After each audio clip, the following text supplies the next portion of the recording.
राम सप्रेम कहु मुनि पाही, नाथ कहई हम के मग जाई। मुनि मन बियसी राम सन कहई, सुगम सकल मग तुम कहूँ अयहि। साथ लागे मुनि शिष्य बुलाए, सुनि मन मुदित 50 आए। सवनि राम पर प्रेम अपारा, सकल कहई मग दीख हमारा। मुनि बट चारि संग तब दीने, जिन बहु जन्म सुकृत सब कीने। करि प्रणाम ऋषि आय सुपाई, प्रमुदित हृदय चले रघुराई। राम निकट जब निक सहि जाई, देखई दरस नारी नर धाई। होहि सनाथ जन्म फल पाई, फिरहि दुखित मन संग पठाई।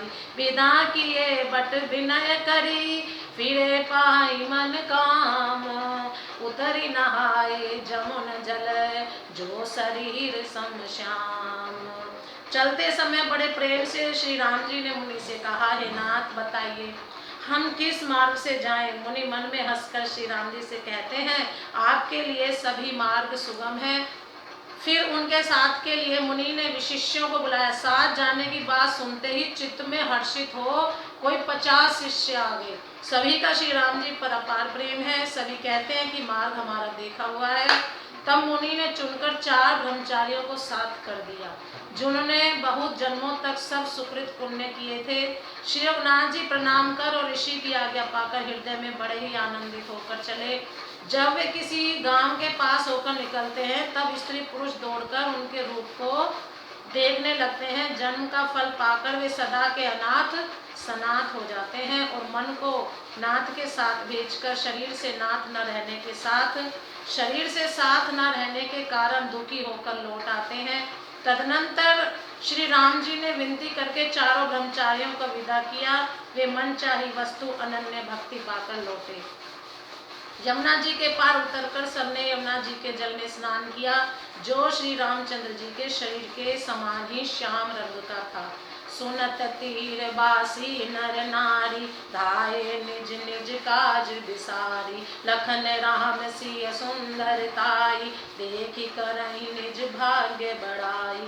अति लालसा बसई मन माही, नाउ गाँव पूछत सखुचारी। तिजे तिन महु बै बिरद सयाने, तिन करि जुगति राम पहचाने। सकल कथा तिन सबहि सुनाई, बनहि चले पितु आय सुपाई।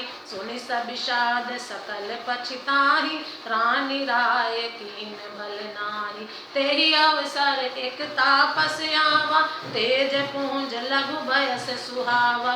कवि अलखित गति बेश विरागी, मन क्रम बचन राम अनुरागी। सजल नयन तन पुलक निज, इष्ट देव पहचान। पढ़ेहु दंड जिमि धर निकल, दशा न जाई बखानी।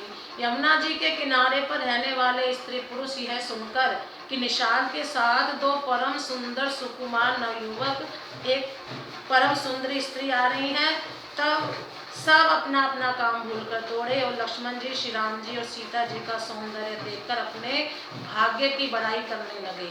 उनके मन में परिचय जानने की बहुत सी लालसाएं भरी, पर वे नाम गांव पूछते सकुचाते हैं। उन लोगों में जो वयोवृद्ध और चतुर थे, उन्होंने युक्ति से श्री रामचंद्र जी को पहचान लिया। उन्होंने सब कथा सब लोगों को सुनाई कि पिताजी की आज्ञा पाकर ये वन को चले हैं। यह सुनकर सब लोग दुखित हो पछता रहे हैं कि रानी और राजा ने अच्छा नहीं किया। उसी अवसर पर वहाँ एक तपस्वी आया, जो तेज का पुंज, छोटी अवस्था का और सुंदर था। उसकी गति कवि नहीं जानते, अथवा वह कवि था जो अपना परिचय नहीं देना चाहता। वह वैरागी के वेश में था और मन, वचन तथा कर्म से श्री रामचंद्र जी का प्रेमी था। इस तेज पुंज तापस के प्रसंग को कुछ टीकाकार शेपक मानते हैं और कुछ लोगों के देखने में यह प्रासंगिक अप्रासंगिक और ऊपर से जोड़ा हुआ सा भी जान पड़ता है, परंतु यह सभी प्राचीन प्रतियों में है। गोसाई जी अलौकिक अनुभवी पुरुष थे। पता नहीं यहाँ इस प्रसंग के रखने में क्या रहस्य है, परंतु यह शेपक तो नहीं है। इस तापस को जब कवि अलिखित गति कहते हैं, तब निश्चय पूर्वक कौन क्या कह सकता है।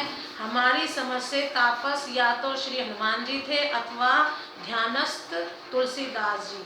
अपने इष्ट देव को पहचान कर उनके नेत्रों में जल भराया और शरीर पुलकित हो गया। वह दंड की भांति पृथ्वी पर गिर पड़ा। उसकी प्रेम विवल दशा का वर्णन नहीं किया जा सकता। प्रेम से बोलो जय श्री राम।